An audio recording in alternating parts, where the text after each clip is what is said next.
Despite it being the series' 30th anniversary, 2020 has been a low-key year for Fire Emblem. I mean, 2020 has been a low for many reasons, but I digress. The most notable related things to happen to the series this year are DLC for a game that was released in the previous year, an action figure for Lyn being revealed, and that 3 of the biggest content creators in the community have been revealed to be despicable monsters that people seem to be keen on defending and believing instead of, believing and supporting their victims. In any case, Nintendo recently announced that the very first Fire Emblem game, Onkoku-ryu Tohigari no Tsurugi, will be re-released under the title Shadow Dragon and the Blade of Light, with this rendition coming with a new localization and a couple of new features to make the game more accessible, which is a bit ironic because this news was quickly soured by the accompanying revelation that said re-release was only going to be available for a limited time, including the digital version.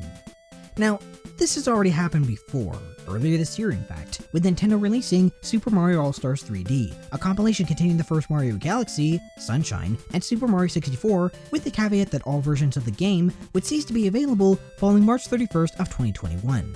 It was a bad decision and a huge blow to making these 3 games accessible for the purposes of preserving gaming history, and it seems they decided to repeat that with Fire Emblem's Origins.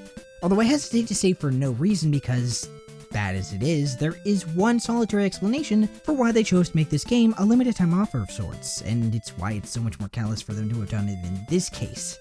See, and I say this as somebody who is a huge Fire Emblem fan, the first Fire Emblem game does not hold up whatsoever in its original incarnation. It is not without merit, it has some good map designs, and Yuka Tsuchiyoka's score boasts several standout tracks, but the game itself, it is archaic by modern standards. The story is as complex as cardboard, with nearly a fleshed out character to be found, and it's an absolute chore to play nowadays. To say it's shown its age is an understatement. Say what you want about whether or not Super Mario 64 holds up as a game. At least there is an argument to be made about its merit as a game, and not just its lofty legacy.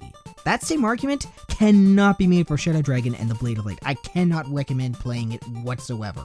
The only reason to re-release the original instead of the superior Famicom or DS remakes, neither of which are included in this repackaging by the way, is because the original was a landmark title, much like Super Mario Bros., Metroid, and the original Legend of Zelda. It didn't just create one of Nintendo's most treasured franchises, it was instrumental in the foundation of a new genre, turn-based tactical role-playing. While there are a few rudimentary examples that predate it, Shadow Dragon and the Blade of Light's mixture of traditional role-playing elements with turn-based tactics was one of the first examples of its kind alongside Nobunaga's Ambition, both of whose success was crucial in popularizing the genre.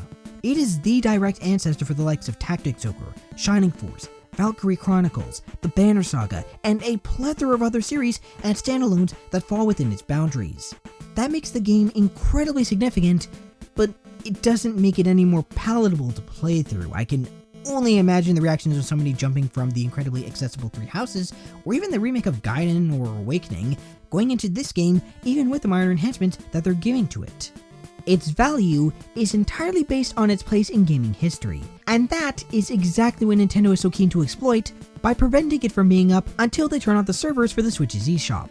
But that there is logic to this decision when viewed under the lens of capitalism is not a defense for the decision in and of itself. Nintendo re-releasing important titles over a limited time period, like they're opening up the Disney Vault, to artificially inflate the value of their products, or, in the case of Pikmin 3 and Donkey Kong Tropical Freeze, outright removing the game from the Wii U's digital storefronts to boost pre-order sales of the Switch version, are virulently anti-consumer practices.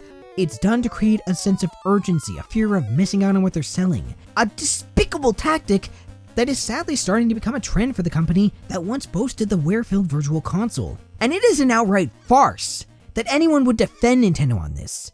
Like, imagine if that upcoming Fresh Prince of Bel-Air reunion was only available to watch until July 17th, 2022. It sounds too obscene to be true, because it is absurd. It doesn't matter what medium the art comes from, the practice of artificial scarcity is appalling all the same. It is awful when Disney does this to their movies, and it's awful when Nintendo chooses to re-release their older games for a length of time comparable to that of a mayfly's life. The first Fire Emblem game is an important piece of gaming history, and it must be preserved. If this is the type of behavior that Nintendo is going to exhibit during the Legend of Zelda or Metroid's respective upcoming 30th anniversaries, assuming they even remember Metroid this time, then the fight for video game preservation will only become more difficult. While I do own a Switch and basically every Fire Emblem game that exists, not everyone can afford a Switch to play the game, let alone a physical copy, when prices skyrocket due to the aforementioned artificial scarcity. Nobody benefits from this decision, this lack of access, aside from Nintendo's executives, their shareholders, and the parasites that pre-order 20 copies and decide to flip them on eBay. We absolutely do not need a Disney Vault style approach to video games when half of the companies publishing them couldn't even bother to save a copy of their code, let alone back it up. Oh, and one last thing. To those suggesting this should be just added to the NES Online's roster either before or after this limited run, guess what? It already is. And it has been for months. In Japan. That's all for now, folks. Until next time, game on, my friends. But only for a limited time.